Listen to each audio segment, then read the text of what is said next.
What is going on, everybody? This is the EC Life Show. This is the behind the scenes of being a business owner and uh, all the raw and the real. We got the E of the EC Life, Eric Whitmore, the founder of My Biz Coaches. What's going on today, Easy E? I'm excited about our new show. Let's see where this goes. And I am the C of the EC Life. I am Chris Flowers. I'm the founder of Here's the Deal.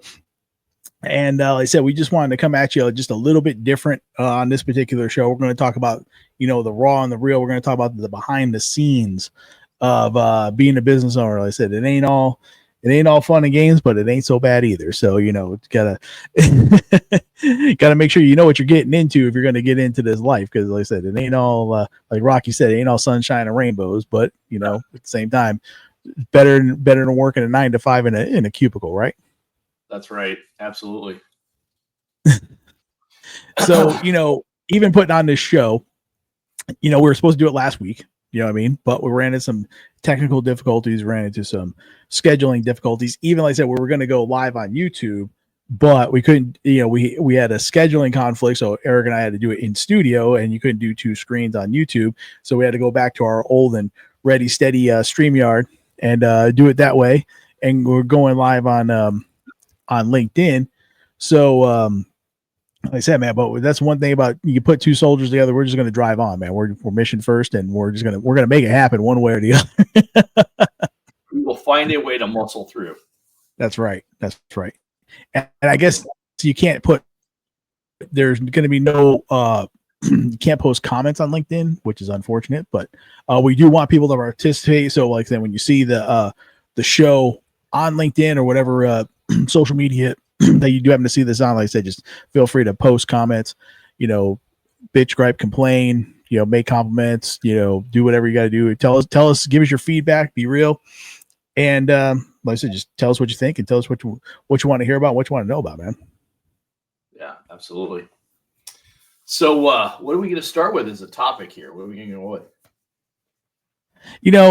I was kind of thinking obviously we ran into some technical difficulties, like I said. So perseverance, I think it's got to be one of the key things about being a business owner. So when you first start out, and you're laughing because you started several businesses and were successful. Some of them were successful, some of them weren't. But you persevered and you powered through it. But it's like that's one thing. It's like when but we were motivated to get this show on the air, so it happened. So here it is. So that's the one thing you got to learn, that, not everything is going to go as scripted. Not everything's going to go as planned. In the military, Eric and I are both veterans. We have this thing called an op order. And then that's, or you can, in civilian life, you can call it a business plan. And, you're going through your op order. Like I said, you got your mission. Okay, where we're going to go, the troop movements, what assets do we have in the area? What's the weather like? This, that, and there, third, blah, blah, blah. But once bullets start going down range, okay, you can pretty much throw that op order out there. Then we have what's called fragos after that. So fragmentation order. So we're going to adjust all on the fly, and we got to keep pushing because, like I say, it's all about the mission. As long as the mission gets accomplished at the end, that's what matters. How we get there and how it looks like it's not going to be from what it looked like in when we got the op order to the end. It ain't all going to be the same. Am I correct in that? Yeah, well, and it's ironic because you're saying that and you're explaining, you're bringing up like terrible memories, but the frag orders are no joke. But it is no different in business. We get this great idea, and somebody says, you know what, you should do a business plan so you know what you're doing, and start putting together a business plan and discuss what that's going to look like, and lay out all the ideas and do your research. And I have mixed emotions on business plans. I've used them. I've not used them. We get some feedback there, Chris. There we go. Yeah. But I think often what happens is, and you started to say it, I'll finish it, which is, it's not necessarily what happens to you. It's how you respond to what happens to you is what makes the difference of whether or not you're going to find success in any operation, any mission, regardless of what you're doing. It could be starting a business. It could be dealing with stuff in the field. But the truth is, at the end of the day, if you, for instance, shit goes down and you freeze up, a lot of bad things are going to happen, right? It doesn't matter if you're in a business, or you're in a live fire situation, or you're somewhere where you could be in a classroom.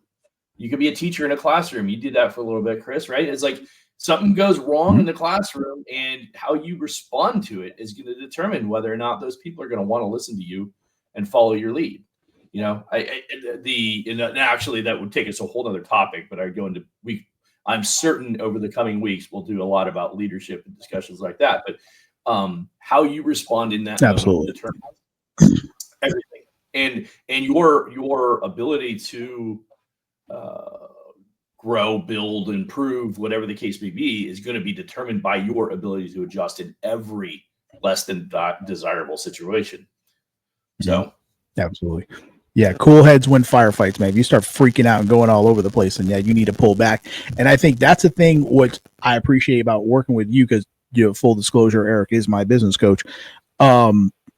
Is that when I start going off the edge, he kind of pulls me back into, okay, let's take a look at this for a minute. Calm down.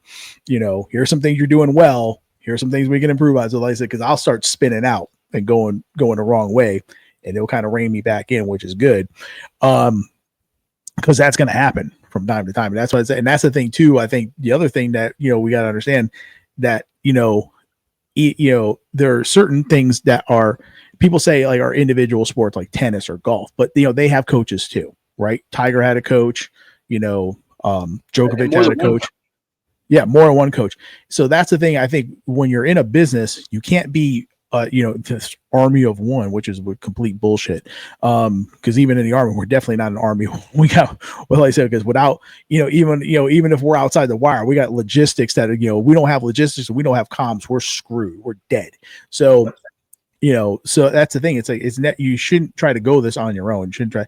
First of all, if you're married, you better have your wife or your spouse involved one way or the other, because you can't just go it by yourself. Okay. You gotta, I learned that the hard way. My wife's like, hey, am I a part of this team or what? So and it is hard for guys like you and I, like I said, we're like I said, we see a problem, we work the problem. We don't have, we're not used to consulting and like, pulling back, and it's like, no, we just see a problem, we work the problem. Where now I have to pull back and say, honey, what do you think about this situation? What's your feedback? It took me a long time to learn that. Well, and I need to add to that, because I think there's something to that. So yeah, I'm going to say something's going to get me in trouble at some point. Somebody somewhere. Well, we both are, so shit happens. Somebody's going to go to my wife, and it's going to be bad. There are things that we don't agree about how to run the business, and at the end of the day, to your point, am I part of this team?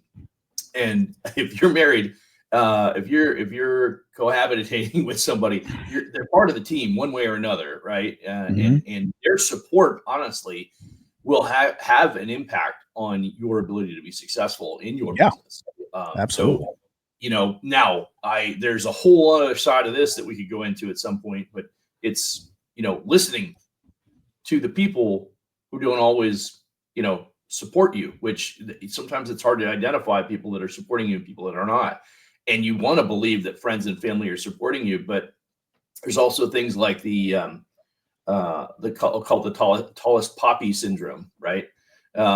If you want all the poppies to be even, it's a concept. I think it's New Zealand concept. What that happens is all the poppies grow at different levels, and so you want them to stay at the same level. So you lop off all the ones that are higher than everything else. Another analogy is the crab analogy. The crab analogy. That's what I was going to say about the crab analogy. Yeah. They're trying to crawl out of the bucket, and the other crabs are pulling the one in, right? So, unfortunately, we don't always know whether or not that's happening, and sometimes it could be people very close to you. I'm not necessarily saying your spouse, but I'm saying that they may not understand that the internal programming that they have is not the same as what you're working through if you're trying to achieve to do your business. And so, here's what I would say to this. And really the point I wanted to make was sometimes you have to get concurrence in advance and agree to the boundaries that are appropriate. right? Yep. If you're focused on a business model that, to your point, it's if you're the person that's wired to go in and fix the issue or whatever, sometimes you need to go in and check for concurrence and say, hey, look, there's going to be times where I can't stop to have counsel and discuss on how we might handle this, the circumstance moving forward. And so you need to agree that if I'm the lead on this, I'm going to make the best decision for us as a family, as the leader of the family, whatever the case may be. And that's not necessarily male or female. It's just whoever's leading the business. And the point being is that if that's the case, to your spouse is, I need to be able to move forward with that. If we want to convert later, absolutely. But the last thing I want to say on that is where that all starts is in the beginning, in that planning phase, in that business model phase, right? When you're in that point in building the business model or the business plan, start having those discussions then. If you're in a partnership, even if you're not a husband-wife, if you're just in a regular partnership, agree in advance that, hey, there's certain things we're not going to agree on, but as let's say the operating partner, that's the decision I get to make. Maybe it's because you have a larger equity, maybe it's because you're more experienced or whatever it is, but you can decide that in a business plan. And often that'll mess up more businesses than you can possibly imagine. And so you got the husband and wife dynamic. You got the or spouse dynamic, let's say that. You've got the business partner dynamic. You got the familial dynamic, which can be completely jacked up. So there's a lot of things that can be pulling on you in different ways, and sometimes you just until you get into it, you don't even know what that looks like. But I think the one thing that we have to say overall is like you got to be able to make command decisions like right now. Okay. And you got to be able to say, okay, and you know what? And you got to own it. Good, bad, or indifferent. Okay. That's right. Yeah. You're the quarterback. Okay. You're going to get all the praise if we win. You're going to get all the blame if we lose. And that's just the way it is. There's no hiding in that. All right. So like I said, you got to take the feedback you get from your spouse, partner, husband, wife, whatever. But at the same time, sooner or later, you got to make a decision and it's got to go right now. So, because like I said, if you hesitate, you lose. So, like I said, identifying decisions that need to be made in the moment and ones that you can take time to confer on. And correct. They're also identifying that sometimes being all go when you're full-time go, sometimes that's not necessary all the time, right? So it's a part of that is identifying, okay, does this decision need to be made right now? Or can I buy myself some time to stew on this and then go get counsel, get bounce ideas off of a coach or a partner or whatever it might be that's going to help you. So it's funny because I don't think there's ever a scenario where there's any one, this is the absolute answer every time. No, never. Sometimes you just got to be able to jump in and make that decision and make something happen. And other times it's like, no, you can take time to confer, delay the decision to make sure you get good feedback and then move forward. Yeah. And know which situation's which. You know what I mean? Yeah. And that only comes from experience, quite honestly. Yep. So sometimes you got to get them scars. Well, the good news is chicks love scars. So absolutely. Sometimes those scars, but So we kind of talked about this a little bit. Like I said, because one of the points I wanted to make was obstacles and how you triage them, but how you stay on mission. I think we kind of covered that. That was going to be one of the topics I wanted to talk about. Like I said, you got to identify the problem. Okay, is this a problem that it needs to be handled right now, or can we put this off? And because obviously we got more pressing issues. So just being able to understand which one's which. One thing I wanted to go into also, because like I said, some people have this impression that, okay, you own your own business. You wake up whenever you feel like it. Hey, I'm gonna take Friday off. I'm gonna go golfing. This, that, and the third, which can be, and which that's my goal. One of these days, me and you will be hitting the links on Fridays. We're not there yet, but we're gonna do that. But what is Eric Whitmore's day start like? How does it start? When do you get up? what are your early activities? What are your daily habits, your routine? What do you do, Eric Whitmore, the founder of My Biz Coaches? Yeah, that's a great question. Depends on the day. Yeah. I mean, here's the one thing that obviously you and I both work in the military. There's a lot to be said about routine. And I learned that from my father, who was very routine oriented. When I got into the military, it served me well because that's something you adapt to in the military. And if you don't, you struggle. But learning, because many of the things they teach you in the military are to keep you alive, right? So it's like, Right. for that. I don't know how shaving factors into that, but whatever, I'm not going to. But teaching yourself that discipline is key. And I will say that this is probably the most important thing in my eyes as it relates to that topic. Whatever your routine is, you have to have the personal discipline to stick to that routine. Now, there's also a whole conversation to be had about, sometimes the routine is not serving you, in which case you need to identify what's not serving you and adjust it accordingly. But if you don't do it long enough to determine whether or not it is or is not serving you, then that's a challenge. So to answer your question more directly, generally I'm going to say 80% of my days, I'm up at 4:30 in the morning. That I'm sitting down, I'm writing. Either I'm generally I like to do some free writing. So I'm writing something about the book that I'm working on, or it could be some articles for the day or whatever the case may be. And I'm doing something heady, something that takes a lot of additional brain power for me. I have noticed as I get older, I don't have that past 6 o'clock at night. I don't have a whole lot of nope, done, cooked. It just starts dissipating after a few hours. Somewhere around 4 o'clock in the afternoon, it just starts dying out. But so I do that type of work early in the morning. If I'm analyzing a client's, depending on the types of clients we're working with, if I'm analyzing their business, if I'm doing numbers research and stuff like that, I need to be fully engaged. So I'll do that kind of heady work. For years, I used to then break away and do my morning workout. I got away from that the last couple of years and started working out later in the day, which isn't so bad because, quite honestly, I like the routine of working out in the morning because it helped me stay on track. But at the same time, when I'm trying to optimize the focus, and the focus is best in the morning before all the distractions start kicking in. So if I get that kind of really important work done in the hours up to, because I don't take appointments before 9 generally. I'll have meetings with different people, but I don't take client appointments until 9. So leading up to that point, there's a lot of back end work that I'm doing and things like that. Then at 9, it's like go time, right? We're on the field. We're in the field. We're engaging with clients. I could be out in the field meeting with clients, doing some networking events and things like that. But I don't know of a day. Let me say that. There are times, I'll say 1 out of 7 days a week, that I might end my day at like 3 or 4 o'clock in the afternoon, right? When I'm trying to sneak something in.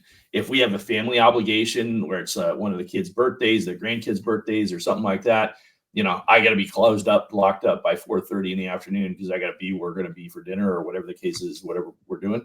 But those, even that, I mean, that's an obligation. That's like I can't bow out of those things, right? So nor do I want to, right? But my point is that I don't have many days that end before 8, 9 o'clock. There's times my wife will come home and it's like 7 and I'll make a steak on the grill and we'll sit just the two of us now at the house. So we'll sit down and have some dinner or something like that. But I mean, even then, last night, she worked until 11 o'clock in her office. I was in my office until 11 o'clock.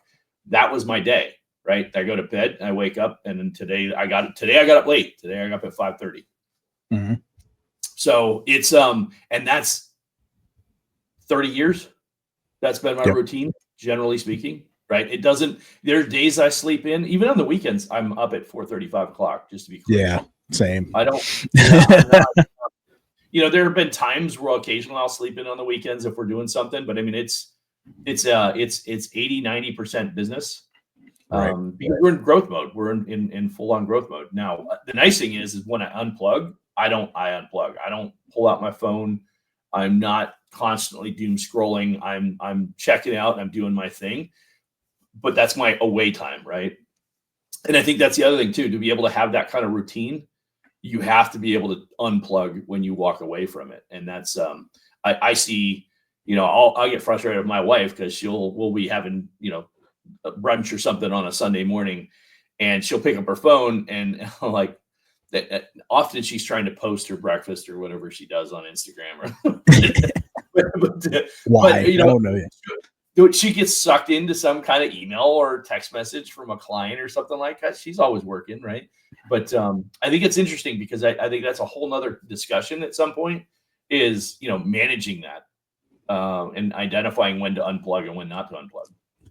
Well, I guess I did that the other day because for Father's Day, it started out like cooking on the grill, like 2 pounds of bacon and stuff like that. But that's only because, like I said, I wanted to show a different side. Not everything's business, so you got to show a little bit more of the personal side. So I just wanted to do something like completely off script that I normally would do. My day starts out a little different. Like I said, routine's huge. Like I said, I'm totally 100%. Even like tell my kids, I don't care if I'm, if I'm cooking something or if I'm whatever it is I'm doing, I got a system. I got everything laid out certain ways. So like I said, I got my ingredients in a certain way. I got my food for like the apps and the entrees, and also I got it all laid out, prepped, ready to go. And then because once it starts cook time, it's like go, right? So it's all about the prep and it's all about the system, right? So same thing with my day. Like I get up, I believe it or not, you're not aware of this. Last few days, I've actually been sleeping like 6 hours a day, which is normally I wouldn't sleep 6 hours in a week. But I learned to delegate taking care of my dog to my son now, who's old enough to take care of it. So that actually helped me out tremendously, believe it or not. So that's having my black lab Luna is a pain in the ass sometimes, but she's awesome. Anyway, so I get up in the morning. I said that I get up I get my coffee, of course. I go outside in the back porch. I'll start getting into the word. I start praying, things like that. I do get my spirit right. Me and God have a little me time here, and then I said I start going into like doing all the stuff for like the house. I'm like paying the bills or balancing the checkbook or doing whatever, getting all that stuff squared away, doing all the home admin stuff, things like that. Like I said, then I start work mode. Probably usually around, I think I start about 7. Usually I start getting into like do it, but I'm getting into like editing videos or returning emails and doing things like that. Or you just kind of, obviously, checking. I try to check the schedule the night before. Okay, what am I doing tomorrow? So that way I got to kind of have a game plan going into it. And then, like I said, I'm just, reaching out to people, things like that. I'm trying to be more disciplined on my calendar. Like, set the times like, okay, this is the time I'm going to go respond to posts on LinkedIn and things like that. And, comment on people's posts and, trying to have all those things blocked out. I'm getting better at that. Like I said, just having the discipline of, putting out the posts, using our Partner Pro system that we use here at My Biz Coaches, like I said, our CRM, setting up our posts, prior, for the week, things like doing more of those routines. So that way I can, automate that kind of stuff. So that way I can stay focused on mission and acquiring new clients or responding to, people's comments and things like that. So yeah, definitely a systems guy, definitely a thing. And I'm starting to work out. I was working out in the morning, but I think I'm shifting that more to the evening time now because like you said, I got to stay on. And I'll usually quit about 5 or 6, but I start at 7 in the morning. So a little bit different. And then once I'm done, I'm done. Yeah. Like you said, I'm unplugged, me and the wife are hanging out or try to, hang with the kids. My kids are still at home. So I try to do stuff with them. But, once I'm done, I'm done. And I think that's the thing you, as a business owner too, it can't be all go, no stop. Don't ignore your family. Okay. That whatever it is that you're working on, you know what, it'll be there tomorrow. If you don't get it done today, it'll be there tomorrow. Some things can wait, but like I said, your family can't. So what's the like, what remember that song, like Cats in the Cradle, we're old enough to remember those songs, things like that. It's like, if you're working all the time, your kid's going to be grown and gone. And, they're, it's like, then you missed it, dude. You missed it. Yep. Yeah. I'm sorry, but you missed it. It's funny as you mentioned that, because as with grandchildren, right? It's like you get these little snippets of time right? You don't, it's not like the kids when they're at the house, they're living in the house, right? They're there. Sometimes you don't want them there, right? Sometimes you're like, I wish you could just go somewhere for a day or two, right? But yeah, when they're grandkids, it's a completely different story because you only get them for a window of time. And I'll tell you, I have a great relationship with my 7-year-old grandson, and he lived at the house. My son was in his at the time fiance were living at the house when the baby was born, and they stayed with us for the first 2 years. And we're big 7-bedroom house. We're like, stay here, take the 2 bedrooms and whatever, so we're like, okay. Of course, he comes to me. He's like, Dad, we're gonna buy a house. It's like, but that was the whole point, was for them to stay there until they were a point where they could buy a house. So they're ready. Yeah, exactly. Yeah, both my kids bought a house in the early 20s, right? I mean, I think they were competing on who was going to buy the house earlier. I trained them on like, no, you got to take care of your personal finances and put yourself in the right spot.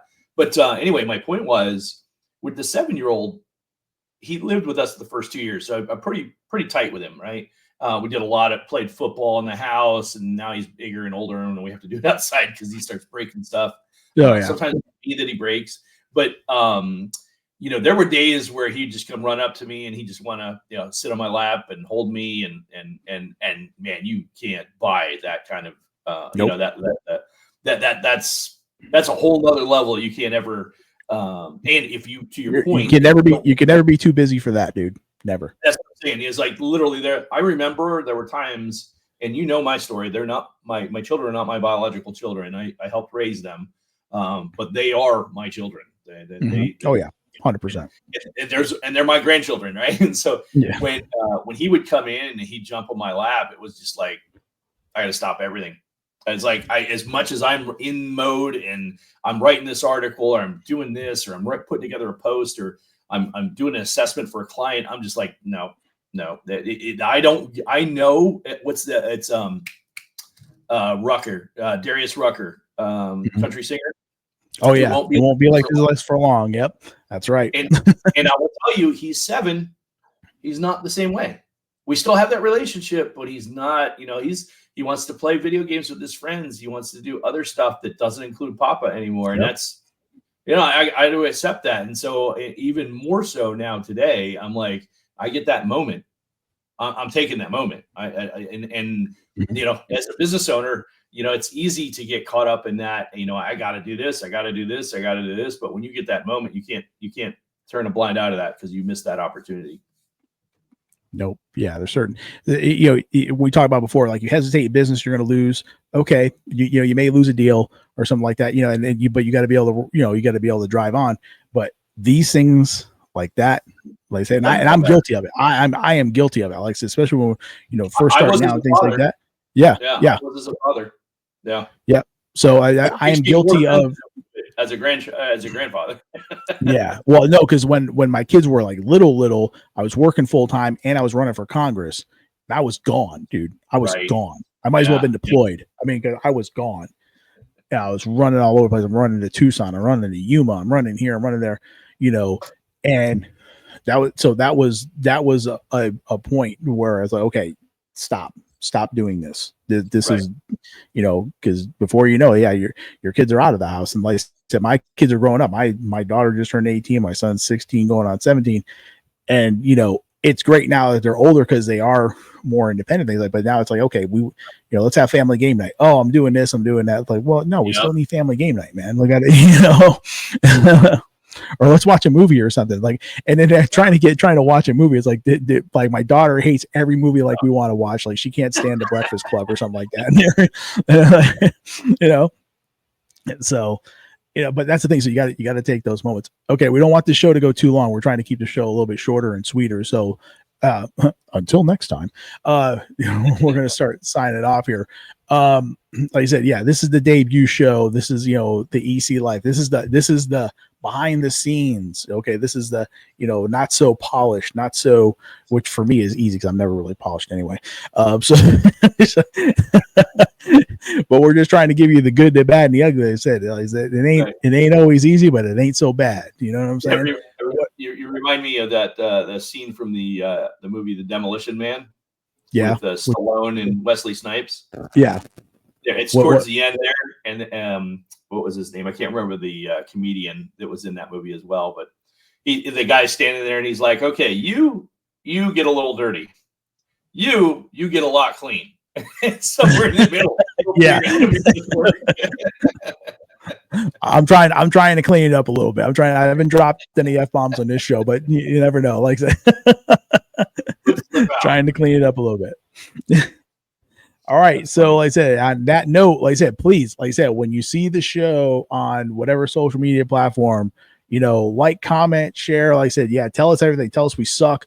Tell us, hey, it was great. Tell us whatever, or hey, hey, we want to talk about this thing, or how do you handle this problem, or how do you do that? Hey, we'll cover it, man. We're gonna cover it. All right. Yep, so absolutely. This is the C of the EC life, and we have the E of the EC life. We are out. Awesome.